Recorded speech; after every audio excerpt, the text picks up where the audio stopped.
Assalamu alaikum. Before we talk habits, we need to talk about identity, because habits don't shape identity. Identity shapes habits, isn't it? Most people fail at habits for one simple reason. They try to change what they do without changing who they believe they are. So they say, I'll try to pray more. I'll try to wake up earlier. I'll try to be more disciplined. But trying never lasts. Because habits that don't match identity eventually disappear. Now listen carefully. Every time you repeat an action, you cast a vote for the person you are becoming. One prayer prayed on time is a vote for I am a person who prioritizes Allah subhanahu wa ta'ala. One skipped prayer is not a failure, but it does shape identity if repeated. This is powerful, and this is where Islam comes in. Islam never starts with habits, it starts with identity. Before prayer, La ilaha illallah. Before action, I am a servant of Allah subhanahu wa ta'ala. Before rules, belief. You're not someone trying to pray. You are a servant standing before your creator, Allah subhanahu wa ta'ala. That shift alone changes everything. Notice the difference. I should pray more.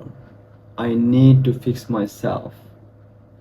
Versus, I am someone who returns to Allah subhanahu wa ta'ala. I am someone who protects my prayers. Just like any other habits.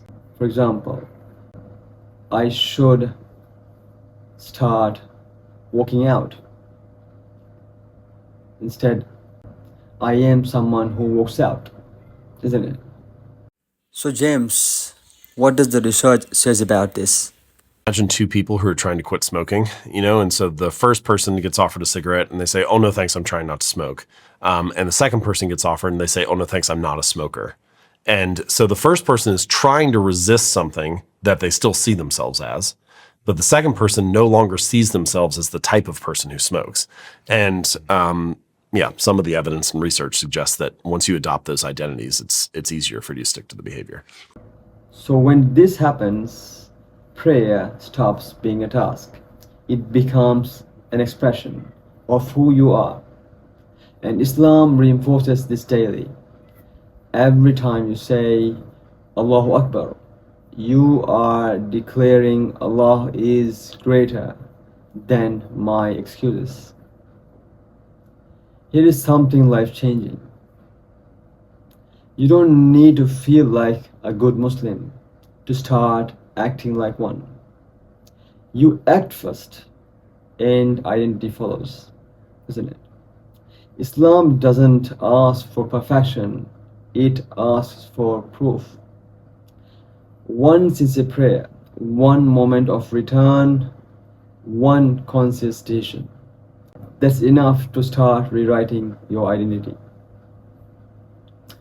Salah, the 5 daily prayer, is not just a worship. It's identity training. 5 times a day you are reminded who you are, who you serve, what matters. Even when prayer feels heavy, showing up says, I'm still a servant. That matters more than emotion. Especially for Fajr prayer. It's quite the early morning, the sweetest sleep, but you are struggling to get up, wake up, and doing your wudu and trying to make it to the prayer while you're half asleep, right? Sometimes we even fall during the sleep. But you're showing up, that shows that you're still trying. Remember, Allah subhanahu wa ta'ala looks into the effort you're trying. James, what does Atomic Habits says about this? What are your insights? An important thing about habits, which is so much of it is about mastering the art of getting started. It's making it easy to start. In a way, like probably 70% of what's in Atomic Habits are different strategies and different ideas and different tools that help you get started or makes starting easier.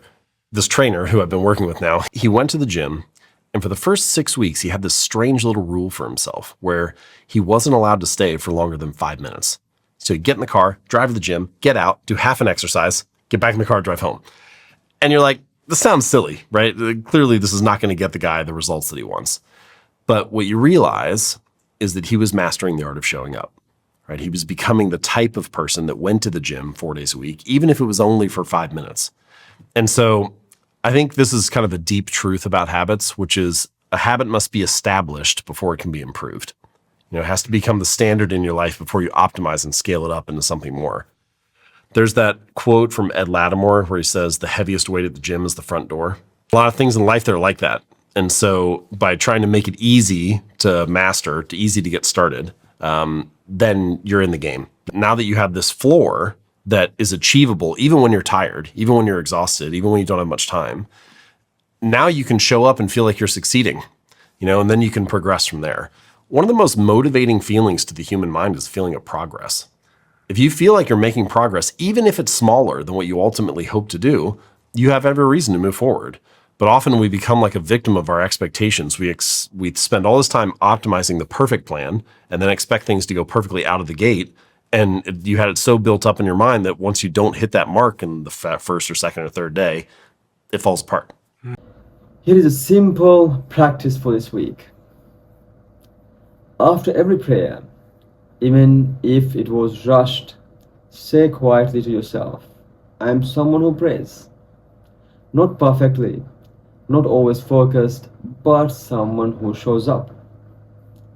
This sentence may feel small, but repeated daily, it rewires identity.